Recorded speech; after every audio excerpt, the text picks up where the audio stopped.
ادخلوا إلى قلب اليونان القديمة الذهبي، أثينا، حيث ولد الفكر نفسه. تخيلوا أعمدة الرخام تتوهج في غروب الشمس، الأكروبوليس العظيم يشمخ فوق مدينة تعجب النقاش والاكتشاف. هنا جال أفلاطون وأرسطو في الأغورة الصاخبة، محولين الأسئلة إلى حكمة. في أثينا كل حجر يهمس بقصص الحرية. هنا بدأت الديمقراطية، حيث اجتمع المواطنون لمصيرهم بكلمات حماسية. نسيم البحر الأبيض المتوسط حمل أفكارا ترددت أصداؤها عبر القرون، ملهمة للثورات ومعيدة لتشكيل الحضارات.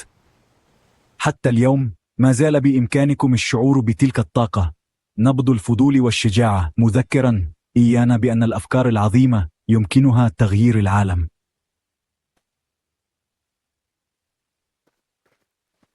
أثينا ليست مجرد مدينة من الماضي، إنها الشرارة التي أشعلت نار الفكر الغربي. هل ستمشون في تلك الشوارع القديمة؟ أخبرونا في التعليقات.